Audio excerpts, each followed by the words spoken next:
Apesar de falarem muita besteira por aí, cara, a Nintendo passa muito longe de ter apenas Mario e Zelda. Porém, essas duas franquias, claro que são muito fortes comercialmente falando, e um jogo novo dessa série são sempre grandes eventos na indústria. Porém, se você parar pra olhar, cara, na era do Nintendo Switch as coisas mudaram bastante, já que antes a Nintendo tinha sempre dois videogames, um de mesa e um portátil. Então ela podia lançar diversos jogos dessas franquias em um curto intervalo de tempo, porque quando não era pra um console, era pro outro. E agora, tendo só um console no mercado, a Nintendo foi secretamente armando um plano de anualizar essas franquias e muitos nem perceberam. Até porque esse lance na indústria de jogos anuais, como FIFA, como Call of Duty, não sei o que, é visto como aquela coisa de cash grab, de sair fazendo um monte de jogo e não ter qualidade muito alta. Mas a Nintendo encontrou uma forma de fazer isso sem passar essa sensação. Mais do que algo pra Nintendo Switch, e sim algo para o longo prazo, a Nintendo ela sumou Mario e Zelda ao já conhecido processo de anualização, por exemplo, de Pokémon. E agora ela tá preparada pra, sei lá, dominar o mundo pra sempre, cara. Porque qualquer console do futuro que tenha todo ano um Mario, um Zelda e um Pokémon, cara, não vai flopar nunca mais. Então hoje eu quero trazer uma análise de como foi esse processo e de como que isso tá absurdamente estruturado e a gente nem percebeu, além de propor como e quais outras franquias poderiam entrar nesse mesmo plano e se tornarem franquias anualizadas com qualidade, cara, da Nintendo. Então, olá meus amigos, eu sou o Coelho no Japão.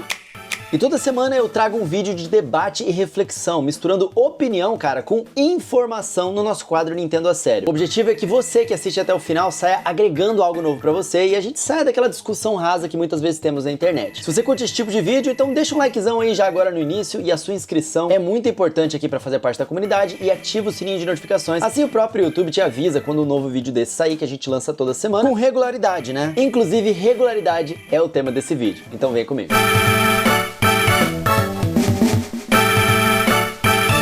Mas antes de começar, deixa eu apresentar pra vocês o Pereira, cara. Não é o Wesley Safadão dos games. Esse é o Pereira Retro Games, que tem essa loja maravilhosa, que é um paraíso dos games em São Paulo. Você pode ir lá, jogar videogame de graça com ele, conversar com a equipe que ama videogames, ama Nintendo, que é a loja Pereira Retro Games, que fica na Avenida Ipiranga 877, sala 31, onde eles têm retro games de todos os consoles, incluindo consoles originais antigos. E se você tem um, eles fazem manutenção pra você também, cuidam do seu Nintendo Switch, restauram o seu Game Boy e a sua coleção. E tem um monte de raridade interessante. Cara, a galera lá é tão gente boa que você abre um sorriso só de chegar lá. E o legal é que eles atendem por WhatsApp também. Esse número que vocês estão vendo aí na tela, vocês podem fazer pedido, perguntar o que eles têm ali. Porque além de você poder visitar em São Paulo, eles também enviam pro Brasil inteiro. Recomendo vocês entrarem no YouTube lá do Pereira Retro Games, que eles fazem live toda semana. E nas lives eles fazem altos descontos também. Pereira também tá lá no Instagram. Vocês podem tirar dúvidas, conversar com a equipe deles por lá. E até mesmo trocar uma ideia sobre videogames. Se você quer edições especiais de Nintendo Switch, eles têm praticamente todas. É isso aí, tamo junto, Pereira. Adoro você, cara, carismático demais e valeu muito por apoiar sempre o conteúdo aqui do canal. Espero que venda muitos amigos aí também. E agora bora pro vídeo.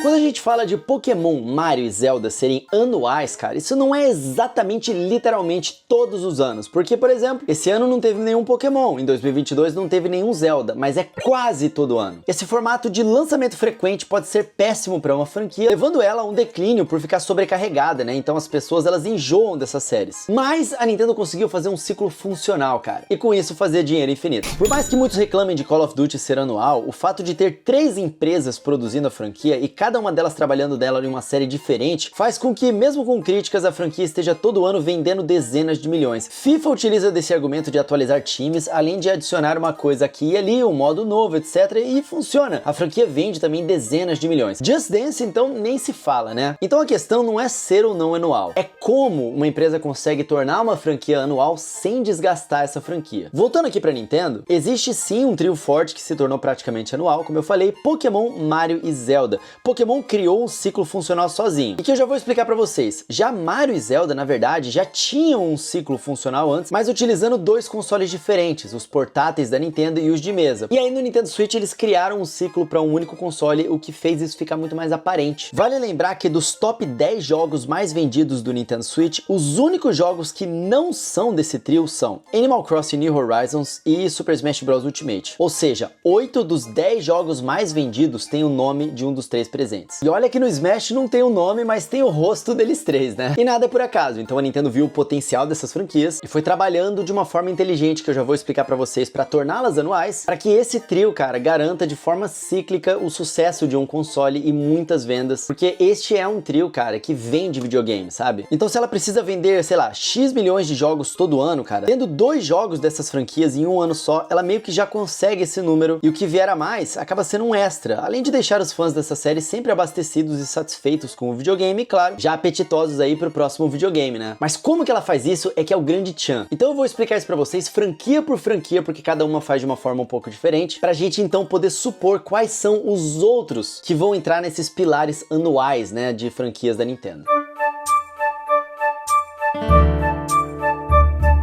Começando por Zelda, que é a franquia pilar dos jogos de aventura na indústria inteira, mas principalmente pra Nintendo e no mercado ocidental, cara. Nós ocidentais gostamos muito de Zelda, mais do que no Japão, embora a franquia também tenha ganhado força aqui pelo Japão, nessa geração do Switch graças ao Breath of the Wild. Os jogos lançados foram Breath of the Wild em 2017, Hyrule Warriors em 2018, Link's Awakening em 2019, com um plus ali pro Cadence of Hyrule, que também saiu esse ano, então tiveram 2 em 2019, Age of Calamity em 2020, Skyward Sword em 2021, Tears of the Kingdom em 2023 e Echoes of Wisdom em 2024. Perceberam na variedade de jogos que eles fizeram? Mesmo sendo uma única franquia, cara, eles não cansam esses jogos porque tem muitos jogos diferentes. E se a gente reparar no tipo dos jogos, a gente chega no seguinte quadro de opções que a Nintendo pode usar para a franquia. Jogo 3D novo, né, no caso Breath e Tears. Jogo 3D relançado, no caso de Zelda Skyward Sword. Jogo top-down novo, no caso do Echoes of Wisdom. Jogo top-down relançado, no caso do Zelda Link's Awakening, e jogo spin-off, no caso Warriors ou Cadence of Hyrule. Ou seja, nisso você já tem um ciclo de 5 anos lançando algo diferente que pode ser hypado por um motivo diferente, e o mais importante, mesmo sendo o anual, você não desgasta a franquia. E principalmente não desgasta o hype para um jogo principal, que são os jogos 3D, que agora são mundo aberto, porque todos os outros têm propostas diferentes, né? E vale mencionar que com Echoes of Wisdom vendendo bem, e deve vender bem, é o jogo mais importante desse ano, existe uma possibilidade deles adicionarem um terceiro tipo de Zelda novo, mais puxado para um Ocarina of Time, ou seja, um jogo 3D com câmera no ombro, mas sem ser mundo aberto, e sim mais voltado às dungeons tradicionais, uma história mais linear, esse tipo de coisa. Essa frequência só é possível com parceiros. Não é a Nintendo que faz todos esses jogos nos seus estúdios internos, ela supervisiona todos eles, especialmente o produtor da série, o Eiji Aonuma. Se você olhar, os spin-offs Warriors foram feitos pela Tecmo Koei. Já os jogos top-down foram feitos pela Grezzo, que trabalhou nos remakes de Zelda Ocarina of Time e Majora's no 3DS. O Skyward Sword ele foi feito pela Tantalus, que trabalhou na série Twilight Princess de Wii U. Então a equipe principal da Nintendo, chamada EPD3, só precisou fazer 2 jogos ao longo de uma geração inteira. Ou seja, eles conseguiram focar todos os seus esforços para poder lançar essas masterpieces que estão dentre os jogos mais aclamados de toda a indústria, permitindo assim que os jogos saíssem com o tempo suficiente, quando as desenvolvedoras queriam e exatamente da forma com que elas queriam, né? Sem que a franquia ficasse esquecida ao longo desse tempo. E cara, tá muito claro que esse ciclo ele pode se repetir, provavelmente vai se repetir no próximo videogame da Nintendo, o Nintendo Switch 2. Então Zelda muito provavelmente vai continuar sendo uma franquia anual, meus amigos. Agora deixa eu explicar sobre Pokémon.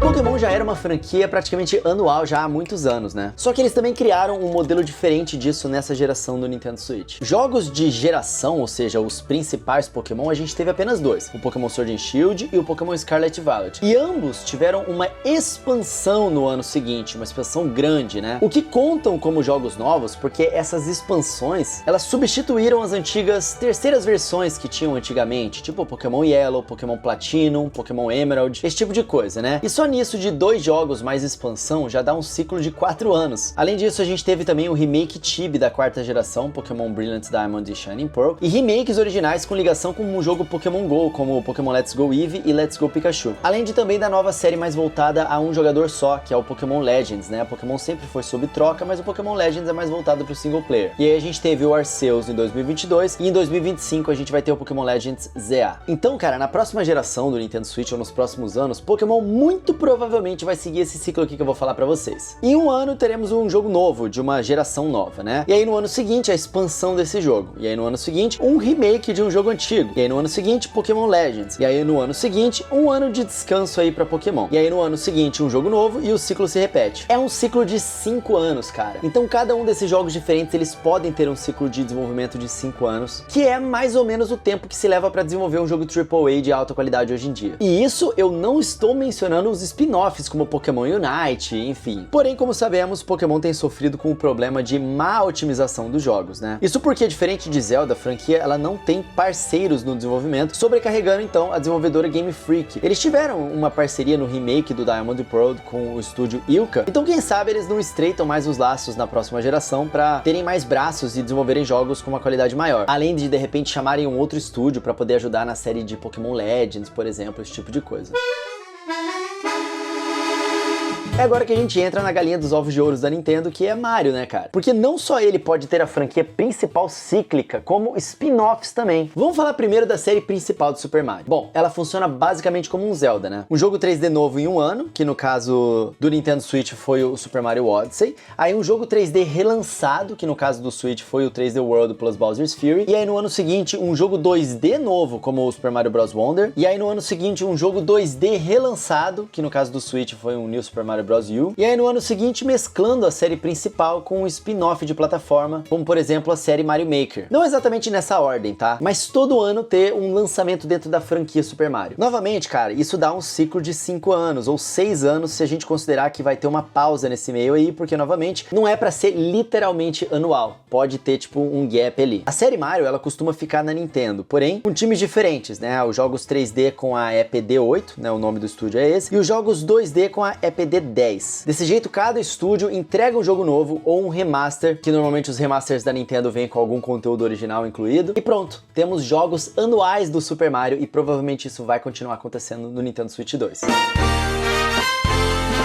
E agora a gente entra nos spin-offs de Super Mario, cara, que dá pra ter uma sessão só pra eles aqui nesse vídeo, porque são muitos. Além dos jogos principais, a gente tem as seguintes séries fortes de Super Mario. Mario Kart, feito pela EPD9, o Mario Party, feito pelo estúdio parceiro ND Cube, tá? E Mario Party agora se divide na série tradicional, com controles comuns, e a série Super Mario Party, com movimentos e inovação. E aí temos o Paper Mario, feito pela parceira Intelligent Systems, que também, inclusive, é o estúdio que faz o Fire Emblem, tá? E a série trabalha com jogos novos e remakes, tanto Paper Marios novos quanto relançamentos dos antigos, né? E aí temos os jogos de esportes do Super Mario, feito pela parceira Camelot, que tem vários esportes e sinceramente já tá na hora de juntar tudo em um jogo só, né?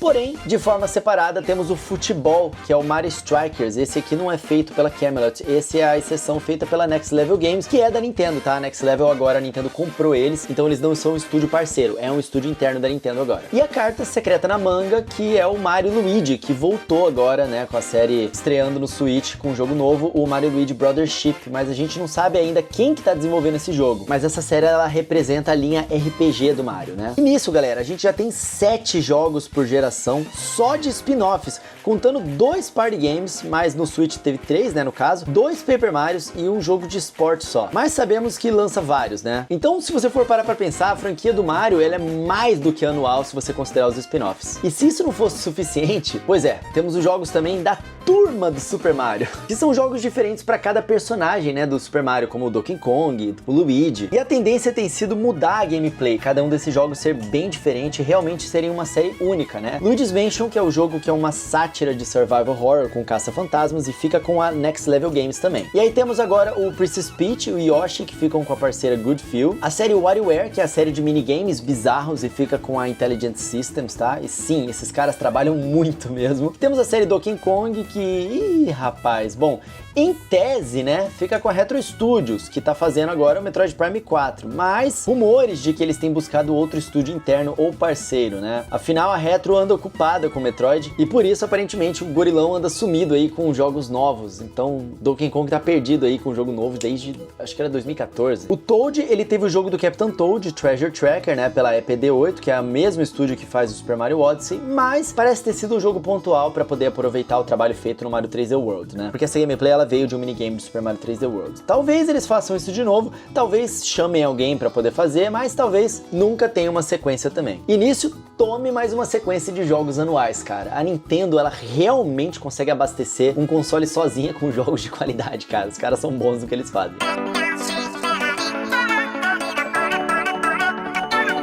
E agora que entra na parte dos candidatos, e essa é a parte mais empolgante, porque se a Nintendo ela quer alimentar um videogame de jogos de qualidade, cara, e na era do Nintendo Switch várias outras franquias da Nintendo ganharam uma visibilidade muito maior, esse é um bom momento para que eles anualizem também outras franquias de qualidade, para que a gente sempre tenha joguinhos novos aí para poder jogar. Então a pergunta que fica é, existe alguma outra franquia que pode entrar nesse looping de lançamentos do trio forte, né, Mario, Zelda e Pokémon? Vamos analisar aqui começando com o número 1, Metroid. Eu sei que Metroid não é uma franquia que vende tão bem, pelo menos não tão perto desse trio, né? Mas a série tem qualidade. Não tem um Metroid principal que tenha nota abaixo de 80 no Metacritic, né? As notas sempre altas. Além disso, seria uma franquia anual que pode ajudar a movimentar o mercado ocidental da Nintendo. Um jogo que é de aventura, mas tem tiro, é espacial. Bem o tipo de temática que o americano gosta. Ou melhor, o ocidental gosta. Temos também um vídeo teorizando, tá? Que o Metroid Prime Remastered, bom do jeito que é e custando tão mais baixo quanto ele custa, é na verdade um plano da Nintendo em tornar a franquia um pilar, né? Como se fosse um investimento mesmo na franquia. Se Metroid Prime 4 bombar,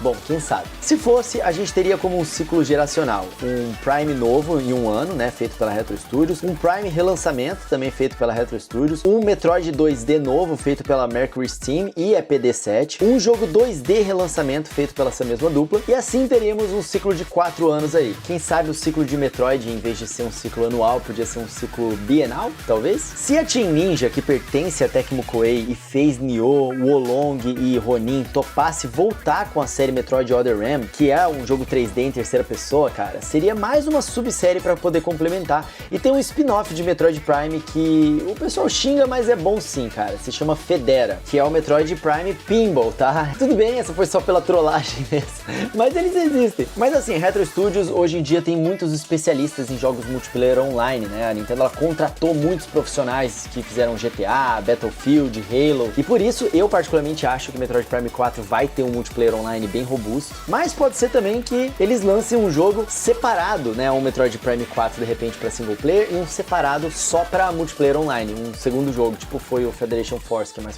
focado em multiplayer.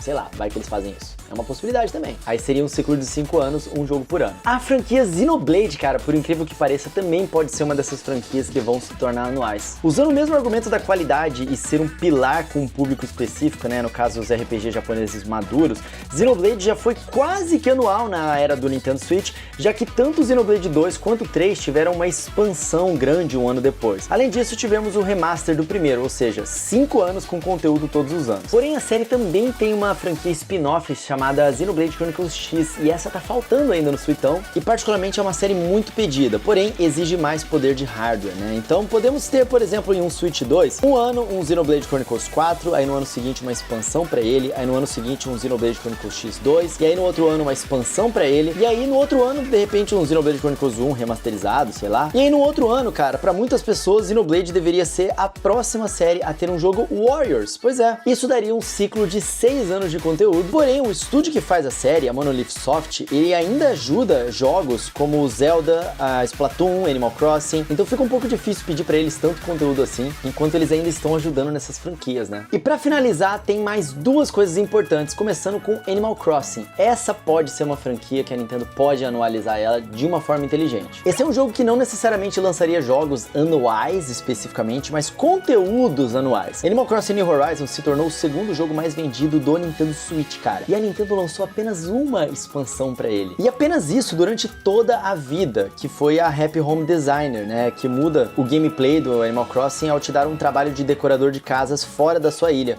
Então, um plano interessante pra franquia Animal Crossing seria, em um ano, um jogo novo, no outro, uma expansão de design de casa, sei lá. Aí no ano seguinte, uma expansão que também acrescente algo novo ao jogo, que tenha um novo modo, sei lá. E aí no ano seguinte, a novidade seria um remake. Seria interessante eles relançarem, por por exemplo, o primeiro jogo pra poder conhecer as origens. Não sei o quanto isso funcionaria, mas é uma possibilidade. Ou algum spin-off feito por algum parceiro. É algo que dá pra imaginar que algum estúdio chegou pra Nintendo propondo alguma coisa com todo esse sucesso mal aproveitado da série, né? Ou então Animal Crossing poderia ganhar em um dos anos, cara, uma subsérie, tipo Mario Metroid, que tem 2D e 3D, Zelda ainda tem o 3D e o top-down, né? Animal Crossing poderia ter uma série paralela com algum outro tipo de jogabilidade. Provavelmente não é algo que dê pra estruturar agora nessa nova geração já, mas de repente ao longo dela a gente já começa a ver alguns indícios da Nintendo fazer isso com Animal Crossing, porque pro futuro Animal Crossing tem potencial pra ser uma série anual em termos de conteúdo, não necessariamente de lançamento de novos jogos. Até porque são jogos que de fato você joga ao longo de muitos anos, né? Você não joga um pouquinho e para. Agora sim, eu acho legal a gente trazer algumas considerações rápidas sobre outras franquias que a Nintendo pode fazer algo parecido. A franquia Kirby, ela já é quase anual, tá? Agora com ela se dividindo entre 2D e 3D, né, por causa de Kirby and the Forgotten Land, a Nintendo pode lançar um remake do 2D, o que já dá um ciclo bienal. Porém, só a criadora, cara, a HAL Laboratory, faz os jogos, tá? E ela também lança muitos spin-offs que não são tão bons assim, né? Então, pra ser anual e bom, cara, Kirby precisaria de parceiros ajudando em jogos secundários. E como Kirby não é uma franquia interna da Nintendo, né? Pra quem não sabe, a HAL Laboratory não é um estúdio da Nintendo, eles são um estúdio independente, apesar da franquia Kirby ser uma franquia da Nintendo. Eu não sei se a HAL teria esse dinheiro, como o Kirby não vende tanto assim, né? Pra poder contratar parceiros, ou se a Nintendo se interessaria nisso. Uma outra franquia que pode acontecer é Fire Emblem. Bom, no Nintendo Switch foi quase que anual também, né? Porém, no caso dele foi meio prejudicial sim. No Fire Emblem Engage, muitos já estavam meio saturados da série. Fire Emblem é uma série muito densa, né? Então, talvez o melhor pra ela seja um jogo novo, um remake e um spin-off, e pronto, aí já tá bom demais, não precisa ser uma franquia anual, sabe? No Switch, como tem jogos com gameplays já meio parecidas, cara, acabou ficando um pouquinho saturado. E aí temos Splatoon, que é uma franquia que já vimos que tem um desenvolvedor constante, então certamente veremos 2 por console. No caso, né, com uma expansão que já virou tradição, isso daria 4 anos de conteúdo. A série, ela precisava de spin-offs feita por algum novo parceiro, cara. Imagina um Dungeon Crawler cooperativo, cara, de Splatoon. Tipo um Diablo de Splatoon, onde você vai invadindo dungeons e atirando e não sei o que. Ou um estilo Twin Stick Shooter com visão de cima. Ou sei lá, um jogo Run and Gun 2D, cara. Alguém precisa chegar na Nintendo com um projeto secundário pra Splatoon, com certeza. Cara, esse vídeo aqui foi divertido de produzir pra vocês, tá? Ele é um vídeo informativo e também analítico, então eu espero que vocês tenham gostado desse Nintendo a sério aqui. E agora, pra gente concluir, eu quero ouvir de vocês, cara. Comentem aqui que tipo de spin-offs ou séries paralelas vocês queriam pra quais dessas franquias. Vai ser legal ver a ideia de vocês e a discussão que isso vai gerar aqui nos comentários. Também comentem, cara, se vocês querem outro tipo de vídeo assim, mais pesquisador assim, né, analítico disso, e qual tema seria esse, tá? Manda pra gente que a gente considere produzir isso aqui também. Jogo pra Nintendo definitivamente não falta, né? O que falta é tempo e dinheiro pra jogar isso tudo, mas é interessante observar como ao longo das décadas a Nintendo ela foi se estruturando a ponto de lançar tanta coisa com tanta frequência e qualidade, cara. Então fica registrado como isso não é um fruto de um ano ou de uma geração, é a prova de como consistência, confiança e valorização de trabalho, olha aí, cara, quem diria a indústria inteira demitindo pessoas e a Nintendo aí, ó, valorizando o trabalho dos seus desenvolvedores e como isso funciona de fato para construir algo a longo prazo, que esse é o forte da Nintendo.